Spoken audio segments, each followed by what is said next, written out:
Welcome to Tech News This Week, a podcast that gets right to the top stories, scams, security alerts, and crazy happenings in the world of tech every week.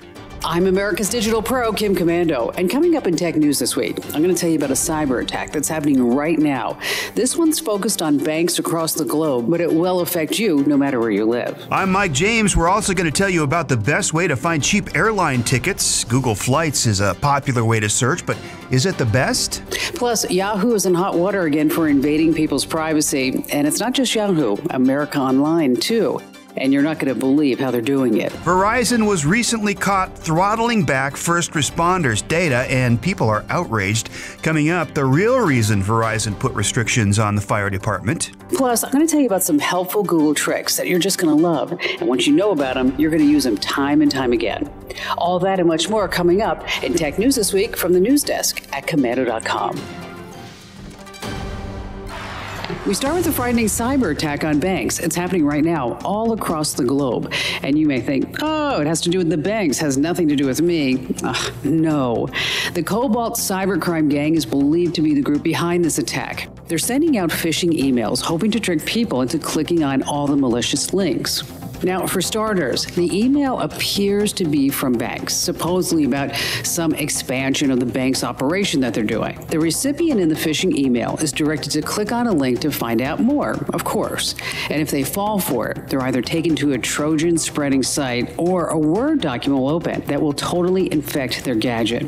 Either click actually helps the hackers gain access to the bank's network, where once they're inside, they can cause all kinds of havoc. Of course, the end game is to steal money, but this time they're also stealing bank records, sensitive client information, and more. So the best way to avoid becoming a victim is, of course, not to click on any unknown or suspicious links. If you do get an email from your bank, even if it looks totally legitimate, do not click on any links. If they ask you to update your account information, do not click on any links in the email. So this particular attack is spreading like crazy. So if you know somebody who, say, is elderly or new to technology, make sure you warn them about it too. Well, how many Google services would you say that you've used in your life? The answer might surprise you. Google's come a long way since the early days of just being a search engine. Now, there's Google Maps, Gmail, Photos, and so much more. It even has its own virtual assistant and home speaker. One of its most popular services is Google Flights. It aggregates flights from major airlines to help you find not only the best fit for your schedule, but also the best deal. But is it your best option when looking for the cheapest flights? Well, possibly not. There is another website out there offering a similar experience, and you might be able to find cheaper flights. We're talking about a site called Kayak. Like Google Flights, Kayak will not only show you the lowest available prices, but it'll also tell you if it's a good time to buy based on historical data. Its search results are calculated by duration, price, the number of stops, and carrier type. Kayak even offers more filters than you'll find on Google Flights. You can filter out things like regional airlines or just search for flights that offer Wi-Fi. Look, both sites are fantastic options, but it only takes a couple of minutes to search for flights on each of them. The next time you're looking for travel, take a moment and search both of these. It's a great way to save some extra money on your vacation. More tech news ahead, but now a quick thank you to our amazing partners in this podcast, Indeed.com.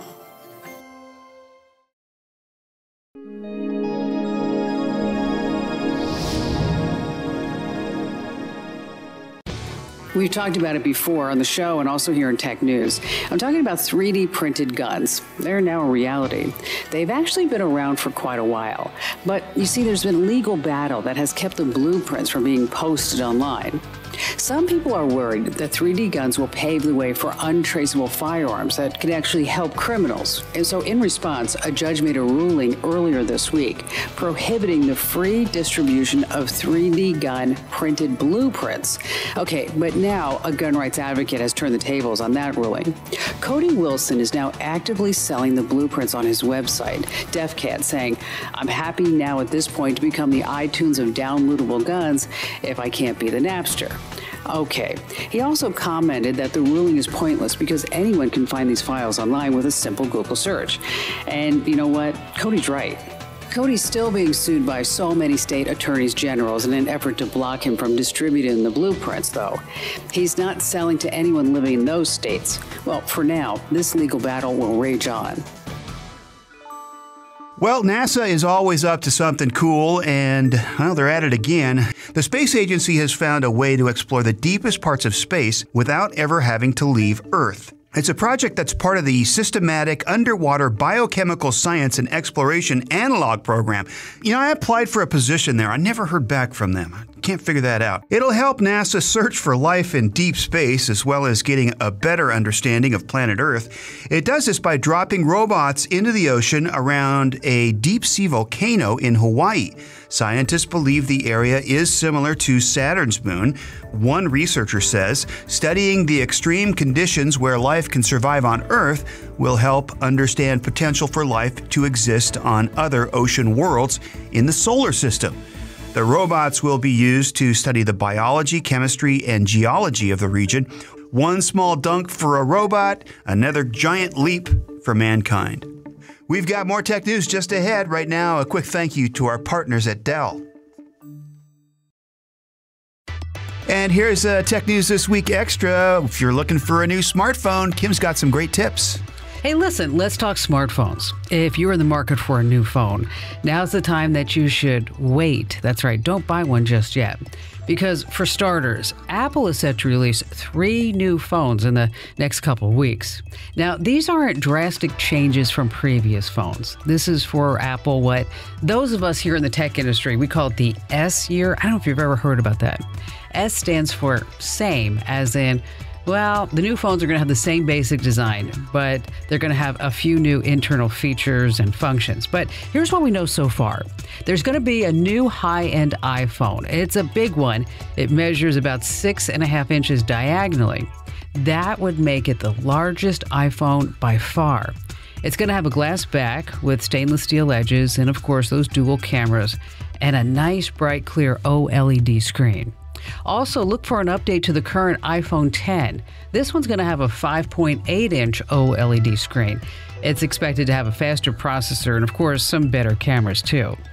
And finally, could we have an iPhone that is an affordable iPhone? Crazy, I know, but rumors point to a brand new iPhone 8.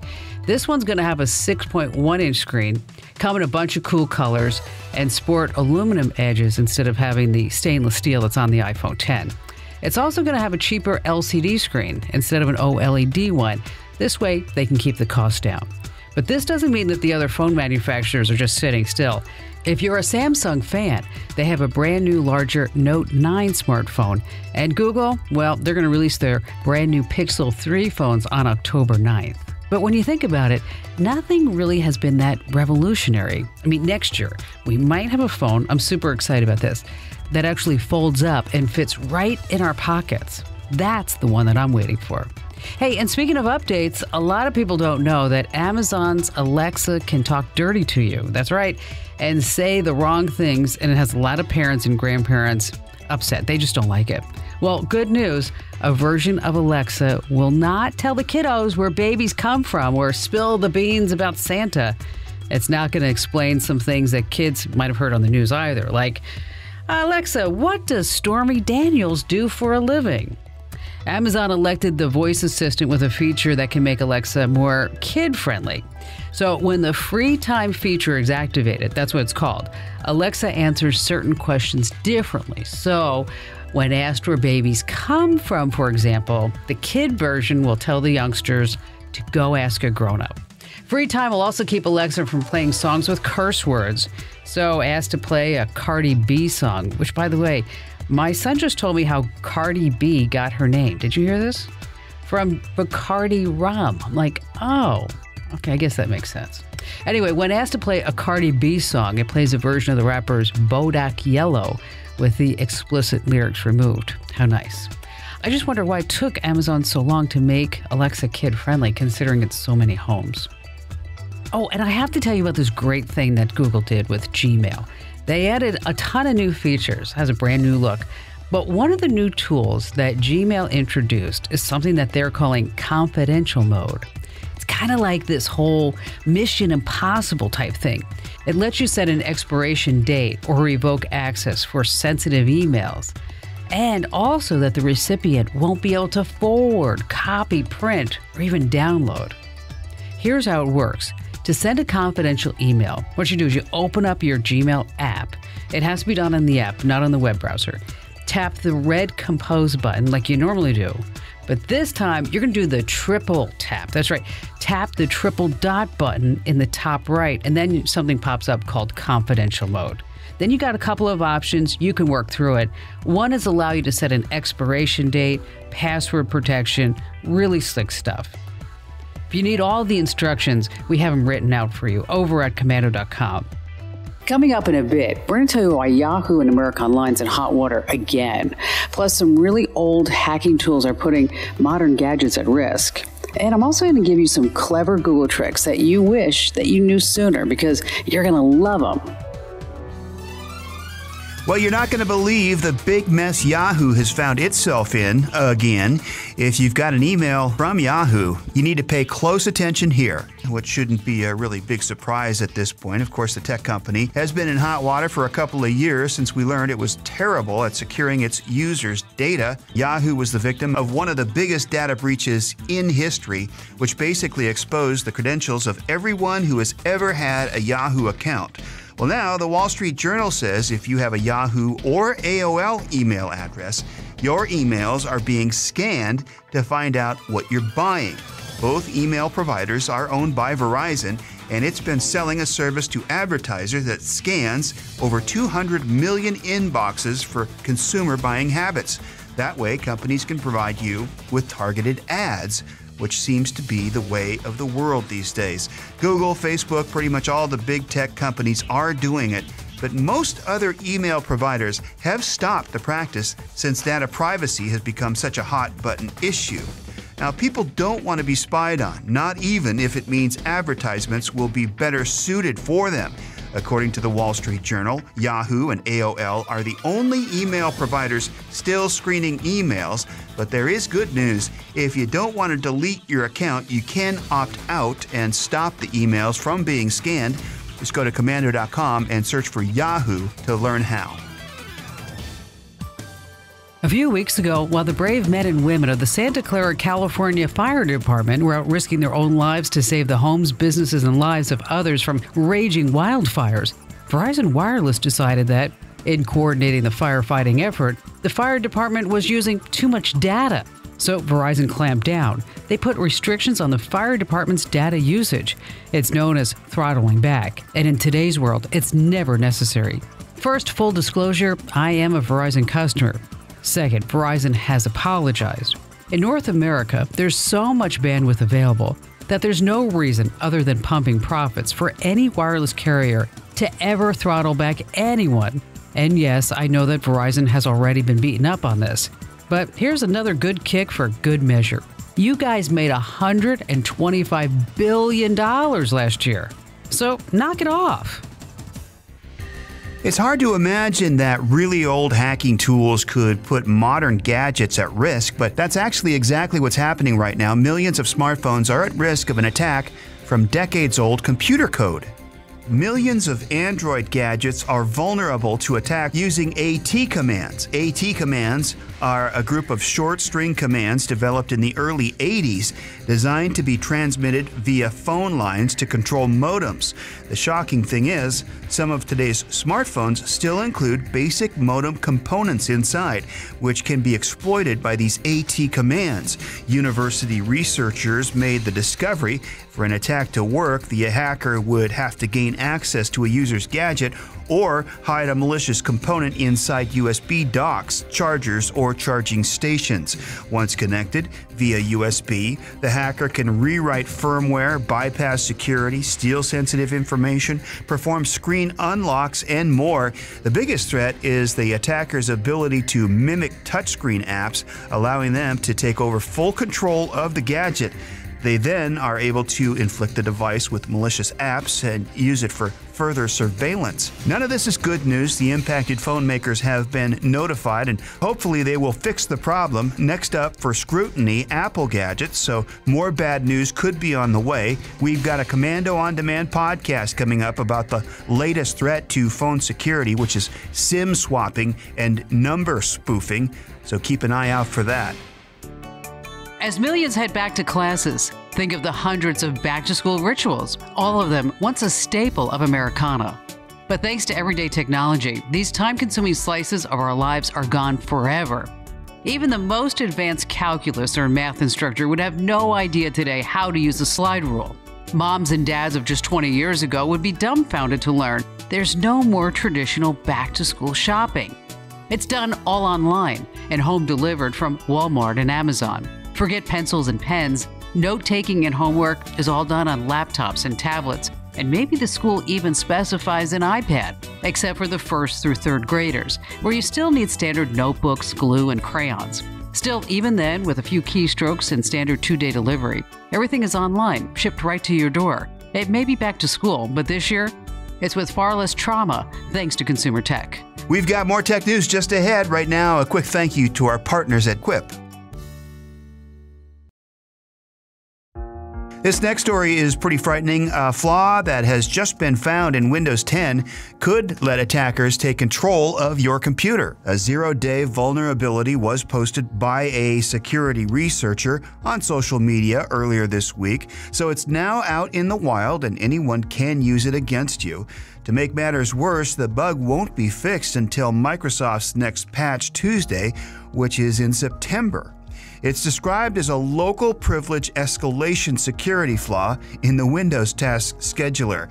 Now, I know that sounds very, very techie and geek speak. Oh, it's a privilege escalation security flaw in Windows Task Scheduler. Luckily, we do have a geek speak interpreter here at Komando.com. So in layman's terms, it means that the bug could let a local user gain system privileges that they shouldn't have. That user could then manipulate the system and become an admin, which would cause all kinds of havoc. Despite the severity of the threat, Microsoft will wait a couple of weeks to patch it, as we said. We'll keep you updated if they decide to release a patch in a more timely fashion. Well, the number of Google searches performed daily is staggering. As a matter of fact, it's over 3 billion every single day. But nowadays, Google is so much more than just a search engine. Here's Kim with some clever Google tricks that you'll wish you knew sooner. Just Google it, and we do. Every single minute, over 2 million searches are performed on Google. But there's more to Google, and I bet you'll be surprised by what you can do there for free. And if you're just using Google for searching, you're totally missing out. For starters, there's Google Docs. Microsoft Office has long been the standard, but it's expensive. Google Docs has a word processor, a spreadsheet, presentation software for free, and you can access your files anywhere. Are you ready for a secret? You can use dictation with Google Docs. That's right, no more typing. Connect a microphone to your computer and use the Chrome browser. Go to the Tools menu and select Voice Typing to get started. Working in Google Docs doesn't mean you have to fly solo. Look for the Share option. You can specify if a person can just read a document, comment on it, or if they can also edit it. To help keep track of changes, go to the File menu and select Version History. Collaboration is great for work, but you can also use it in your personal life. You could get the whole family together through Google Docs to, say, plan out a birthday party or work up a holiday dinner menu. All right, habla español. Google Docs will translate an entire file right into another language. Again, go to the Tools menu, select Translate Document, and choose which language you want. Keep in mind that machine translation isn't perfect. The next time you use Google, think about this. A single Google search requires more computing power than it took to send Apollo 11 to the moon. And the moon is just about the only place where you can't find my national radio show.